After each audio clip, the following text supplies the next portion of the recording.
fam, welcome to the African Diaspora News Channel. I am Wongel Zelalem bringing you this report. Today's report comes from Mauritius and they're facing a crisis, and all because of a Japanese ship crashing and leaking the oil all over their clean water, their sea. They came together to clear the oil, but unfortunately they can't do it all, and the weather is not helping, and they've declared state of emergency. It's so bad now they've gotten into the extent of cutting off their hair, and because hair does not absorb oil, they're cutting it and cleaning their sea with their hair, with the human hair.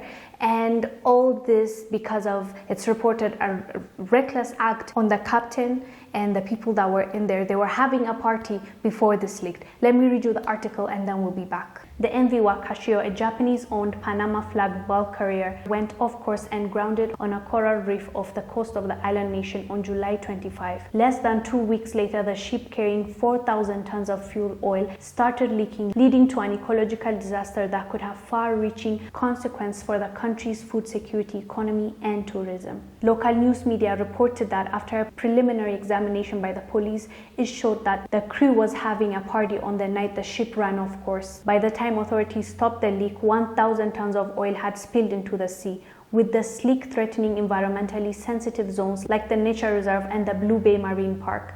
The authorities, who had been receiving support from countries including France and India, said on Saturday that the ship had ruptured into two.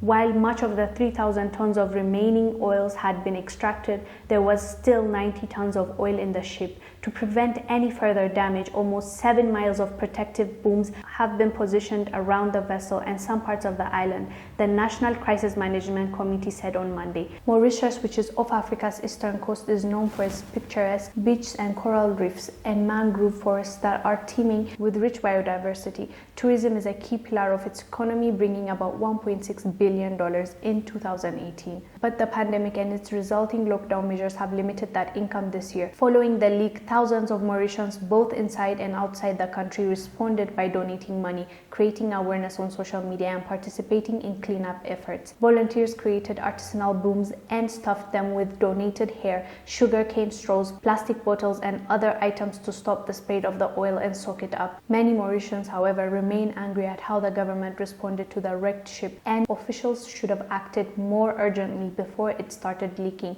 While welcoming the arrest of the captain on Tuesday, Ruben Pillay, the director of Rub's Vision, a company that provides virtual tours of Mauritius, said he still wanted more answers from the government. He says, "We think that there is more to the story." The captain, Sunil Kumar Nandeshwar, was arraigned in a district court in the country's capital, Port Louis, on the charge of endangering the safe navigation of a vessel, an offense under Mauritian maritime laws. Mr. Nandeshwar, an Indian national, was arrested alongside the chief officer of the ship, Tilak Ratna Sobuda, a Sri Lankan. The two were taken into police custody and will appear again in court on August 25th. Ishad Mansoor, Mr. Nandeshwar's lawyer, said in a phone interview, the island nation of about 1.3 million people is still grappling with how to protect its world-renowned coral reefs and crystal-clear lagoons after the spill. Mauritian Prime Minister Pravind has declared a state of emergency, and the country has appealed to the UN for urgent aid. France has also sent aid to the island. Around 1,000 metric tons of oil has leaked, with 500 metric tons salvaged and some 2,500 metric tons remaining in the water.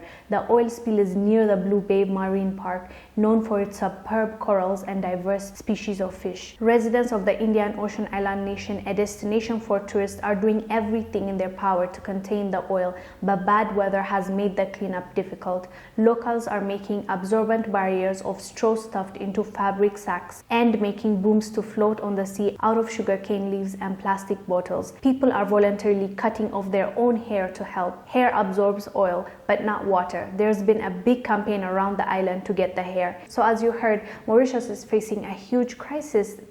They depend on that. They're only 1.3, 1.6 million population, and they depend on tourism. They depend on those fish. They depend on, because they're an island of Africa. So this Japanese ship really messed up the ecosystem, really messed it up for them, and that's why they've been asking help from all over the UN, and also their own people have been donating from all over the world. Even they're cutting off their hair to clean. Imagine, as a woman, that's your hair, but they understood the impact it will make, so all of them are cutting their hair. And clearing the oil, and it's really sad and unfortunate. And from what it's been reported, it's out of negligence. Those captains, he's an Indian, and also the ship is a Japanese ship. So even the people, someone that was asked for the interview, he said they believe that there's more to the story. I don't know what they're suspecting. I don't think if they believe that this was intentional. They were not clear on that, but we will follow the story and see what they find out, because they just arrested the captain, and they're going to tell us on August 25th. We're supposed to hear the hearing, and we will come and report for you. But this is really unfortunate. They were already hit by the pandemic. They depended on tourism, so when the pandemic hit, there were lots of international bans, so no tourist was traveling there, so they were already impacted economically, and they were suffering. Now, when it was about to start opening up, and most countries are opening up their travels and their economies, now Mauritius would have seen an increase in tourism. They would have seen that. But unfortunately, this happened, and this really will impact Mauritius. And hopefully we find out why exactly this happened, because it's reported they were having a party in the ship when the ship hit the mountain tip, the land, and it started spilling, and the oil went all over the place, and it's a lot of gallons of oil. The fishermen are going to be impacted. There's food shortage already. There's no tourism, so they don't have money. So this really messed up Mauritius, and we are going to follow the story to hear what this Indian captain is going to say and what the Japanese crew. And I'm really interested to hear more, because the people tend to think that from their interviews, they think that there's more to the story, and I am curious, do they really think that this was intentional, that they targeted Mauritius? I don't know until more story comes out, more reports, but I will keep you updated, and I will let you know once the reports come out and the investigation is done. So you guys do let us know down below what your thoughts are about Mauritius facing this, and do you think there's ulterior motive? Is there something to it? Do let us know. I am Wongel Zelalem bringing you this report. I will see you on the next one. Bye.